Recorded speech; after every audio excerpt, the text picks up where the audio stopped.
Tourne. Allons. 92 sur un premier.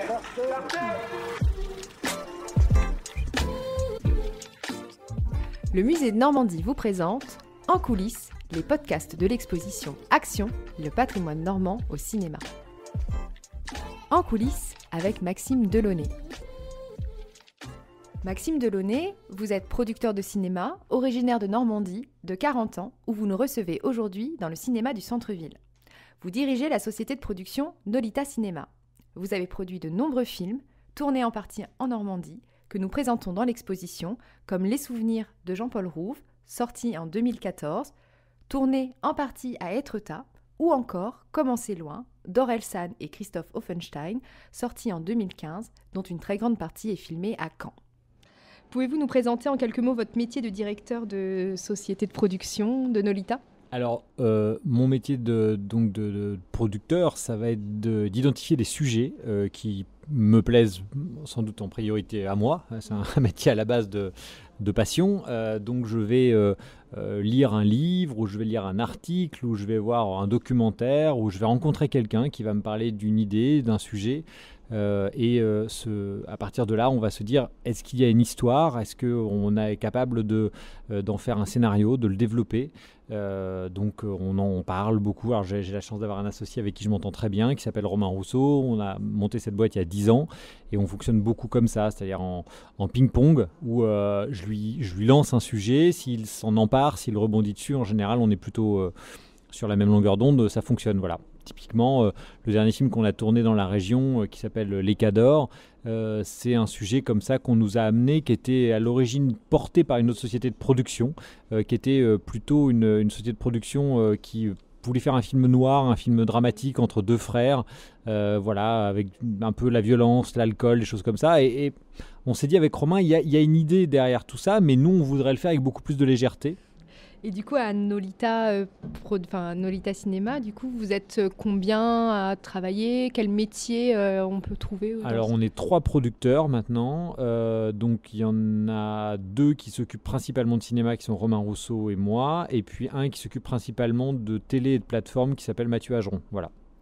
On a été rejoint l'année dernière par un jeune producteur de court-métrage qui s'appelle Johan Scherb. On a un service juridique avec 3 personnes. On a un service comptable avec 2 personnes. On a un directeur de production dont le métier est de budgéter les films et de les mettre en place techniquement. Et sur un film comme Tempête, par exemple, qu'on a fait dernière, qui est un film qui coûte 12 millions d'euros, c'est peut-être à la fin...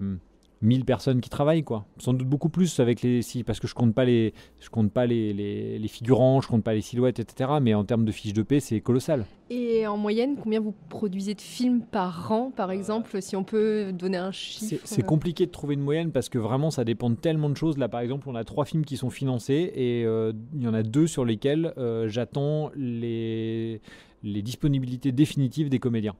Alors que les films sont financés et que les comédiens ont dit oui. Donc si ça se trouve, je vais pas les tourner cette année. Ça paraît dingue de dire ça, mais peut-être qu'on se revoit le 31 décembre, j'en aurais tourné 2 ou 3. À date, je peux en tourner 3. Je sais pas si je les tournerai. L'année dernière, on en a tourné 4. Donc Tempête et Les Cadors, 2 films de cinéma, et Balle perdue 2, qui est la suite de Balle perdue pour Netflix, et Apnéa, ce film sur l'apnéiste dont je vous parlais, c'est pour Netflix aussi. Voilà. Et après, on a aussi tourné une série pour 13e rue qui s'appelle Marion. On a tourné... la fin de la série documentaire d'Orelsan pour Amazon. On a tourné 2 documentaires pour France Télévisions. On a lancé une série documentaire pour Canal. On tourne en permanence sur plein de sujets. Puis des courts-métrages aussi. Voilà. Beaucoup de films que vous avez produits sont tournés en partie en Normandie, font la part belle à la ville de Caen. On est aussi dans la Manche. Est-ce que ça, c'est quelque chose que vous apportez dans les projets par votre attachement à la Normandie ? Ah bah oui, ça c'est complètement du chauvinisme, bien sûr. Ouais, c'est absolument du chauvinisme. Le fait d'amener Les Cadors à Cherbourg, c'est uniquement parce que je suis de la région. Le fait de ramener Tempête un peu dans la région, c'était le cas aussi. Je pense que j'ai tourné 10 films dans la région, mais moi j'y crois beaucoup. C'est vrai que nos chefs opérateurs sur Tempête... vous verrez le film, il débarquait, le gars il avait jamais foutu un pied en Normandie. Quand on arrive dans la Hague et que le soleil vient se coucher, qu'on est entre Sien et Loup, etc., le gars dit mais putain je suis en Camargue quoi. C'est-à-dire Et d'ailleurs on a tourné des scènes de Camargue là-bas et un peu près du Mont-Saint-Michel avec comme une espèce de roseau qui bouge un peu, voilà. C'est vrai qu'amener un tournage en région, et plus encore dans les régions qui ne m'ont pas trop connu. Alors il y en a, hein, il y a eu des tournages, les Égalantes ont fait que ça, à faire des films qui ont été en Normandie. Mais en vrai, je pense qu'il y a encore tout à faire dans notre région, et puis elle est tellement belle et elle est tellement variée. Ça, pour le coup, c'est même pas moi l'amoureux de la région qui le dit, c'est que c'est factuel. C'est varié, de la Suisse normande jusqu'aux côtes de l'Ague, du côté de l'Irlande. C'est une folie, la différence. Voilà. C'est vrai que tout d'un coup, je me dis faut le valoriser d'autant plus. Jean-Paul Rouve et Michel Blanc, qui sont des amis, découvrent l'Ague, découvrent le Cotentin et me disent putain, c'est tellement beau. Jean-Paul, il a vécu dans un petit manoir, on appelle ça des manoirs à Valogne, mais c'est pas vraiment des manoirs, mais c'est des petites maisons de maîtres comme ça. Il m'a dit mais c'est dément, j'adore. Il était à 2 doigts d'acheter un truc. Je pense qu'il faut surtout pas oublier de dire que la culture est un maillon essentiel de l'économie d'un territoire. Un maillon essentiel. Quand on a fait le documentaire sur les papillons de nuit, qui s'appelle Festival Mon village résiste, on a été le vendre à France 3 en leur disant c'est formidable ce que fait les papillons de nuit, parce qu'il y a de l'éducation à la musique, parce qu'il y a énormément de bénévoles, il y a 1200 bénévoles de toutes générations, de tous âges, etc. Mais n'oubliez pas un truc, c'est qu'ils prennent un poids économique considérable dans des endroits comme Saint-Laurent-de-Cuves, Saint-Poix, etc., etc. Demandez aux hôteliers, demandez aux restaurateurs, demandez à toutes les petites entreprises localement comment elles en bénéficient de ce festival, voilà, qui fait 80 000 spectateurs sur 3 jours dans un village de 400 habitants.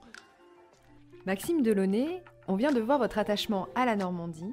On vous retrouve dans le prochain épisode au sein de ce cinéma de 40 ans où vous nous accueillez pour parler de votre activité de producteur dans notre région.